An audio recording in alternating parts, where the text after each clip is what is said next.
Welcome back. Here we go. It's been a while since I've done one of these wild and crazy videos with a ton of knives on the screen. You may have seen in the past I've done Demko collection videos, Roosevelt, Brown collection videos. I can't have all the knives out today, so you're only seeing a sampling of what I have, but you are seeing most of what I have in terms of raw Roosevelts, most of my premium Demkos, most of my, I guess not most of the brown, there's quite a few more browns. But all the VC Edge interfaces are out here. All my shams are out here.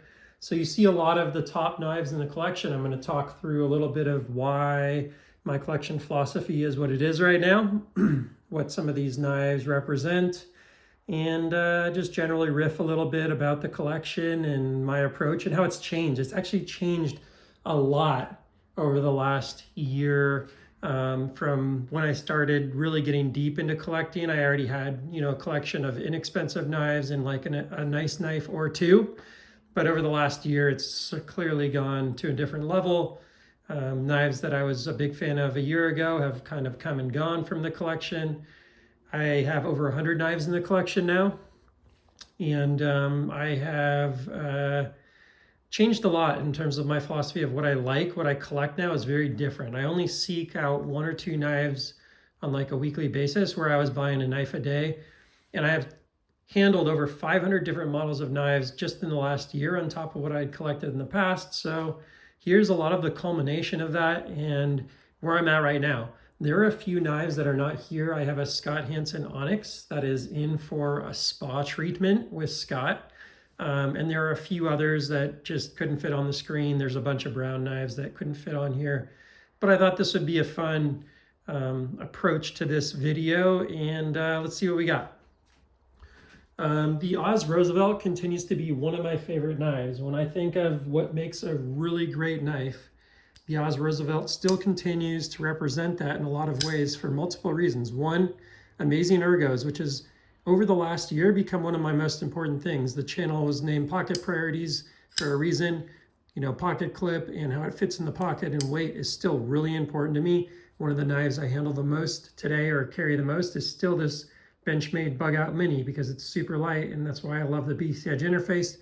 This Roosevelt sort of represents a mix of what I love about light knives, but one that grips really big and very ergonomic. It just kind of does everything. The action is amazing on it, and I just love the model. There are a ton of different versions of what he's done. Daniel Osborne is, I think, pushing the boundary of what you can do in a 3-ounce knife, full titanium like this with Magna Cut. He's just created a phenomenal knife.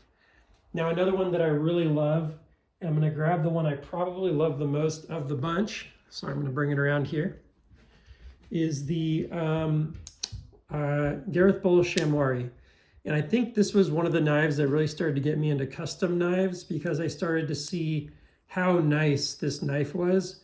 The action is so good. So as a custom, I hadn't really seen that with some of the early customs I'd handled, but starting to find custom knife makers like Bull Knives, Sharknivco, right here with the Waka, and a few others have opened my eyes to custom knives. Now they're much more expensive. You won't find me buying 40 Gareth Bull Shamwaris, but finding some of the ones that I love have shown me what's possible in terms of the actual action on a knife and just the precision that a knife can be made with. I love the Gareth Bull Shamwari. Now, is it one that I carry often? Not super often. I do have one here right there that's got some carry time on it with me and some prior owners, but I'm not carrying that thing a lot, to be honest. That is a knife that is nice, but it's a front flipper only. It's not my go-to carry knife, but it's a knife that I collect because I appreciate the build, what he's done. That one I was just handling was a 3-inch Spiro Shamwari. At 3 inches of cutting edge, that knife weighs only like 2.5 ounces. Super impressive. So there are things that it does really well, but the reasons for my collecting of knives in some cases is just how far can this knife maker push the boundaries of what's possible. This one right here is the version 3 of the VC Edge interface, and talk about pushing the boundaries as far as possible. This one does it about as well as anything that I've ever handled. You can see this is the version 3 because it does not have the basically the tongue and groove style that you can see on some of these other ones where it kind of points up here at the bottom. So this is the latest version. The action is just amazing. Again, it's sort of like a mid-tech. It's a CNC knife, but I'd call it a custom in some ways. And man, at 1.5 ounces, there's not a knife like it. It's 3.65 cutting edge. I mean, this is basically the size of a full-size Demko here in terms of like what it does for cutting edge and stuff. It's amazing. This weighs about 7.5 ounces. This weighs 1.5 ounces. So what's possible? This is pushing the absolute boundary of what's possible in terms of light knives, and it's one that, for me, has just become a huge part of the collection. Big fan of Jason Van Camp over at VC Edge. This one right here is the Winterblade Factor version 1. And a big part of why this particular one is in the collection is this is really one of the first ones that were ever in the market with magnet-based deployment. It's just a really cool knife. I have a few different knives from Winterblade, but Brian Winter is just doing some phenomenal things with knives, and it's really cool to have one of the first ones that ever hit the market into production there. I don't think that's a prototype. I think that's an actual production version. Still love my tactile for a gentleman's knife. And over here, that's the tactile Rockwall. Over here you have the Knoll Knives Voodoo, which is one I recently got in. I do enjoy these. They're made by Reate, and Reate just does amazing things based in China. For the price of that knife, it is phenomenal for what you get. Now, coming back over, one I've actually had for a while in the collection is one of the more expensive knives I bought early on when I started really collecting here, is this super worn in but really cool Rockstead Hugo2 CFX. I actually did see this one on the Metal Complex channel. It's just a beautiful knife. I was able to get it for a reasonable price, which has kept it in my collection. I've carried it maybe once or twice, but it's just phenomenal what they do in terms of the action, the tolerances, the zero edge, full polished ZDP blade steel, ZDP 189 blade steel. That thing's just a wild knife that, again, shows you the craftsmanship of what's possible. $1,500 knife that I was able to get for about half that price because it was well used. SPK Lamia, one that I actually paid over table on here. But it's really the only SPK Lamia in my collection. It's one I really like because of this finish and this milling. Really cool action on these first Gen 1s. The Gen 2s are a little stickier and not quite as easy to manipulate. This one I've just found to be really, really impressive in how you can actually work with it. And a really nice USA-made knife. Really interesting knife maker. I'm interested to see what he continues to do as his business matures over time. I only have one knife from Holt Bladeworks. This one here is a Damasteel version of the Morpheus. It's the only one I bought that I was compelled to keep from Holt. They have very nice knives, but they are flipper tab. I'm not the biggest flipper tab guy, but man, that Damasteel pattern and just the overall pattern together comes together in quite a nice knife. I was able to get this from another collector at a decent price, and that one has stuck around in the collection for quite a while. This is a newer acquisition. This comes from Maverick Concepts. It's his Prism integral. Part of the reason this is in the collection is because it's one of only 2 integrals I have, along with the brown parabolic integral being one-pieced frame, and it is just a beautiful, pretty wild frequency Damascus. And a pretty cool knife. I got this at the PNWCI knife show recently. So it's one of 2 knives I bought from a knife show in person in my knife collecting career. So that's part of why that one's in the collection right now. HMC makes this really cool transient, what he calls subliner, where the liner sort of goes underneath the frame like that. Really cool knife, beautiful Damascus blade steel on that one. Also came from the PNW CI knife show. Jim over at HMC Knives is super cool, and definitely like his work, and one of my few customs there. Here is the TW Price Dawn V2. This one is the Damasteel version, and then I've got the Damascus pocket clip on it. I also have one that I carry quite frequently here that's just a stonewash version of the same thing. But this also is one of those knives that kind of does it all. You can wheel it out, you can front flip it. I'm being very careful here. handling these over each other, but beautiful knife for $300 before you get the Damasteel. It adds in some money. The Damascus clip adds in some money. So this one's pretty expensive, but this guy right here is a $300 knife and just punches above its weight. Another one of the few customs in the collection is this Boatwright Bladeworks. I want to say I just flipped my name, Fjord, I think it's called, or something along those lines. I can't remember the name. I have a few from Boatwright, and this one's slipping my mind right now, but I think it's the Fjord, Fjord. And he has an awesome Damascus steel. This was actually sold at Bladeworks. I had a friend that put my name in the lottery, and thank you to him for that, because this is a beautiful knife and a pride of the collection. And it was a very reasonable price. He's still selling his knives at super reasonable prices. So check out Boatwright Bladeworks on Instagram. Sharknifeco has been super hot for quite a while now, and I totally get why. Amazing action on these knives. You can front flip them, you can thumb flick them. They're just really nicely built custom knives. Now I think after 3.4 the action really got nailed down. I've had some earlier ones, but the 3.4 and above that I've handled have been really nice. If you see the COA card and it doesn't have any number on it, then it's probably 3.4 and above. And this is the Sharknifeco Waka, and it is just a phenomenal all-around knife. I only have one, but you know, I've certainly seen people that have pretty deep collections. They are expensive on the secondary, so that's what it is.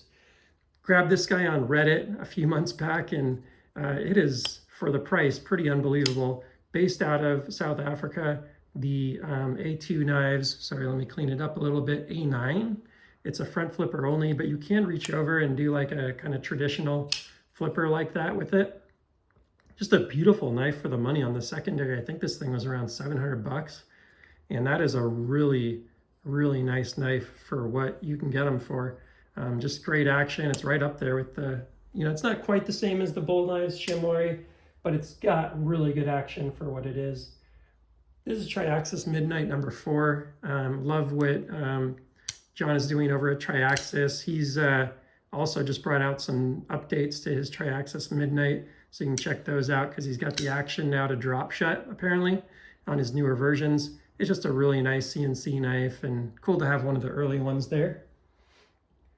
These go without being named, of course, the CKF Ego Evos. They are phenomenal action. It's sort of like a hybrid Russian-Chinese made knife or something like that, but these got kind of reasonable on the secondary, and I grabbed one of these full dress ones at a reasonable price, and man, the action, the overall just aesthetics, these things are just wild. So I decided to have one in the collection. I don't know if these are keepers long-term, but they're pretty cool to have right now. One of the best drop shot actions in the collection is easily the Koenig Areas. Now I don't have a ton of them. I've seen people that have, you know, upward of 30 plus Areas in their collections. They're very expensive to do that, kind of like Demko sort of pricing, if you want to get into like the Demko full-size pricing.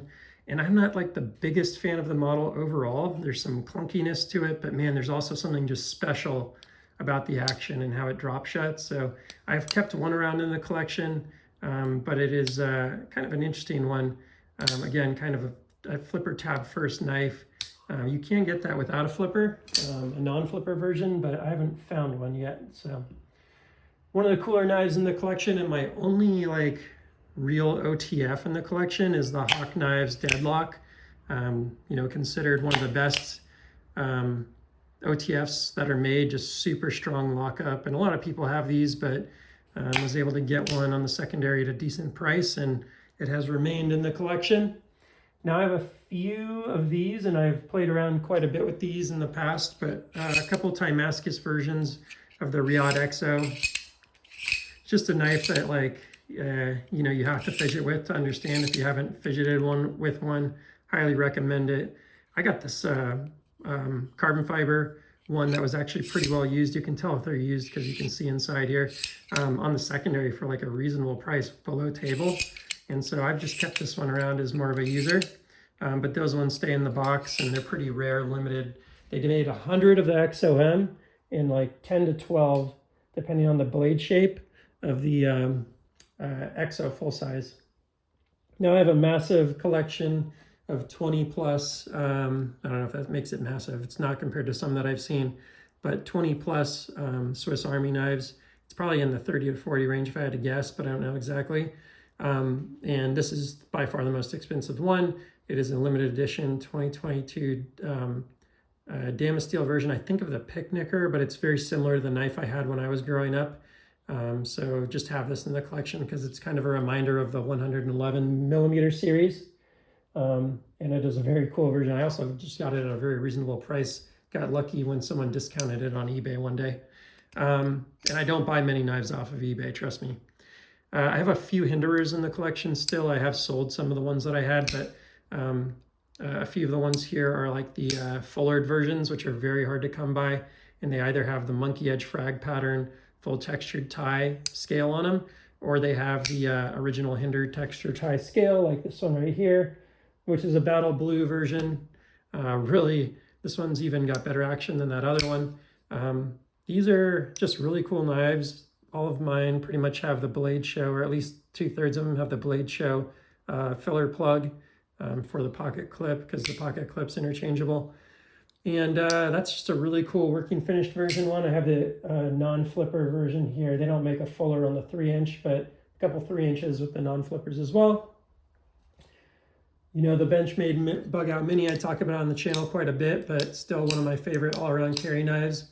Super useful, super light, 1.5 ounces, and goes into the pocket because of the size, and anything that I'm wearing, I don't mind carrying that.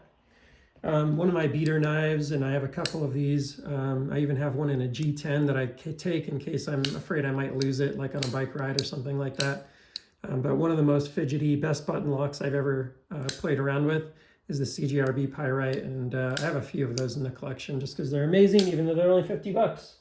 So they are fractional of what many of the knives in this collection represent.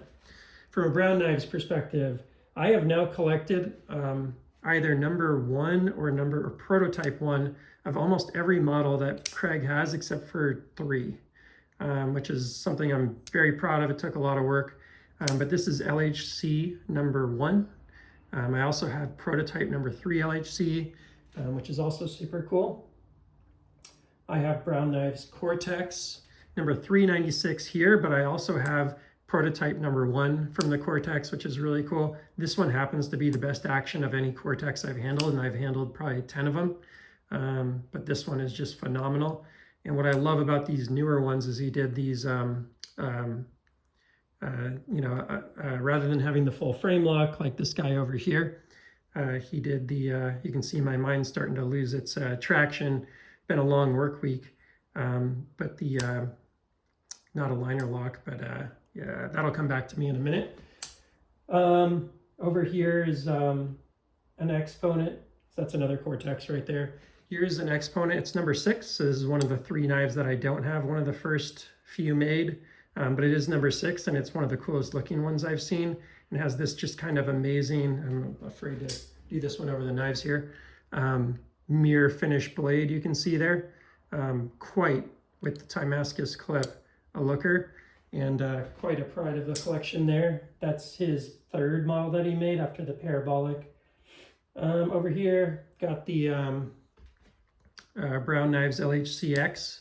So I only have one LHCX, but again, has the nicer locking mechanism. For some reason, I can't come up with the word for the embedded, you know, when you have like an overlay on there, but it'll come back to me. Not a subliner. That's what's throwing me off, is that other one's called the subliner on the HMC knife. But what's that called? Integrated? No. Anyways, it'll come to me eventually. Over here I have, this is prototype number 2 for the Mini FSDI. Definitely a hard one to come by, but big fan of what Craig's doing lately on these knives. If you don't know the background, I live about 20 minutes from Brown Knives, which is in Blaine, Washington. I live in Bellingham, Washington, so I'm a big collector of brown knives, both because I think that they're awesome and because, man, it's cool to have a maker that close to home here. So Mini FSDI just came out, and this is prototype number 2. It's the first one in this new pattern number 4. I also have my carry knife, which I won on first come, first serve on one of his drops. I've only won a few of his first come, first serve, but this is one of them. And I carry this one quite a bit. It's the prior model Mini FSD with the button lock. I have Mini FSD full-size prototype number 3 here, which is the first one that he did in pattern number 1. I know that sounds kind of weird that number 3 was pattern number 1, but the first few versions ended up being called pattern number 2, which is the jail stripe one here. So I have pattern number 1 on prototype, number 3, which is the first like it. I also have pattern number 3 and pattern number 2 in the collection in anodized versions. So those are all quite nice. All right, so on Demko, I have a few custom Demkos here, or 2 rather. Well, actually a few more once you get over to the other side, but custom 8020s. This one here is the full size with quite a nice ano. And I recently just opened this one up and cleaned it, and the action is just phenomenal on it now. But this one's Magna Cut, made in 2022. It's one of very few that are custom full-size Magna Cut. And just, I think, a really cool color set there that it came with. And then one of the famous knives from my collection that a lot of people have seen, heard of, or talked about, or asked me about is this Ultim, where you have the tie liners that are just crazy looking, and this crazy one-off Tanto that they made for it, kind of like a hybrid Tanto drop point or something. And that is just one of the cooler knives in the collection. It's only about 5 ounces because of the Ultim, even though it's a full size. So it shaves about 2 ounces there. There are quite a few here that I won't go into, but if you've watched my Demko videos, you know I know them well. There's some 8020S, full-size 8020, an 8020 compact, which is super rare. There's only a handful of those made. So that's a really cool one in the collection. Maybe I'll just pick that one up really quickly to show the size, but it's basically an 8020 that's been thinned out on the scales and then shortened on the blade, and it is just a really cool one in the collection. Very hard to get one of those. Those are dating back, they're 3V from like 2021 or something like that. Another 8020S in Sharkfoot, 8020S in the spear point version, 8020S in the drop point. And then 2 8022s. I had 3, but decided to let one go for just trying not to be too crazy. This is one of the most recent ones from Blade Show 2023, and it's in a full tie textured, just a brilliant, I think, example of it. I think this was in the top 2 or 3 builds that I saw go to Blade Show 2023 for me.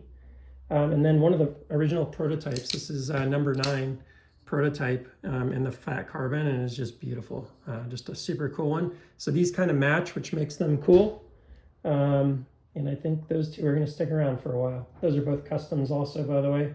I do have the Thai Mascus 8020.5, a Thai version, and a Grivery version. I also have some G10 versions, but couldn't fit everything on the camera.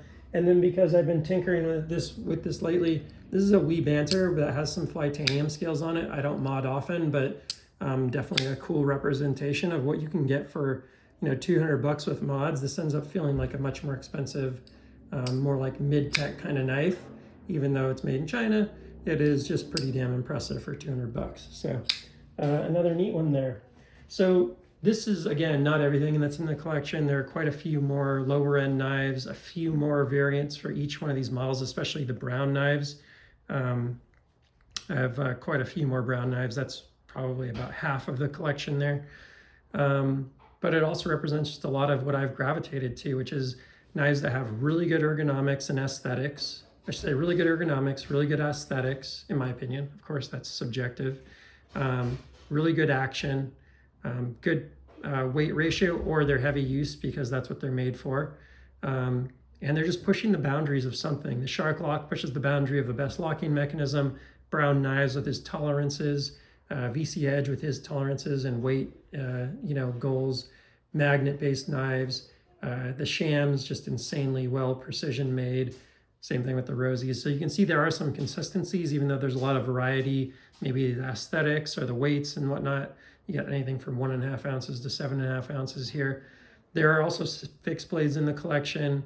There are many more Swiss Army knives, as I mentioned. There are more Chinese-made knives that are just not that interesting, so I didn't include them here. But there are just a ton of different knives in the collection for different reasons. I just think this right here is a really cool representation of some of the things that are impressing me most right now in the knife world, and really felt worth bringing out sort of in celebration of National Knife Day. And if I don't know if you've heard of this, but recently there was National Knife Day, and a lot of people are doing collection photos and stuff. I was busy during the week, so I couldn't do it, but I had a pretty open afternoon at work and been wanting to do this kind of collection video for a while. I know it's not my entire collection, sorry, but that would just take that much longer and be that much harder to fit on the table.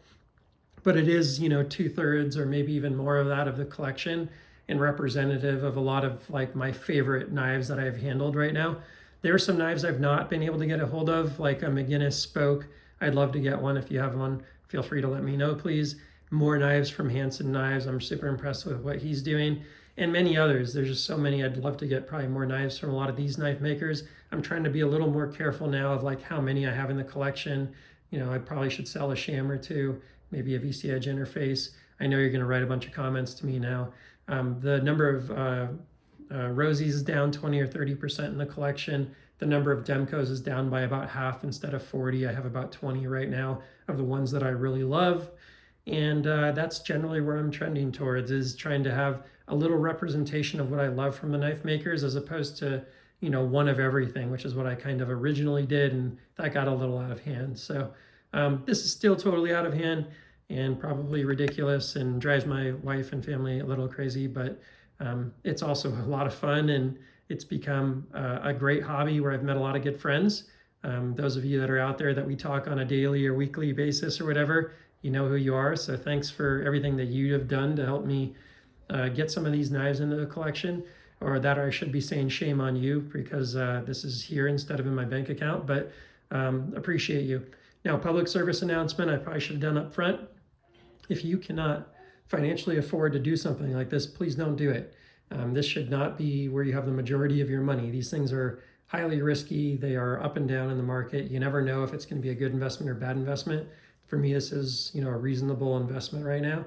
I may look to liquidate some of these over time, but I'm just going to say up front, this is not something I'm recommending that people go and do. This is something that I do because I can afford to do it, and because I can do it in a conservative, or maybe not the right word, but a responsible sort of way where it's not going to impact myself or my family. So that's my public service announcement. I've said that. Maybe I'll try and edit that to the beginning of the video. But if you made it to this point, thanks for seeing that through. And yeah, please like, subscribe, and I'll see you on the next one. Take care.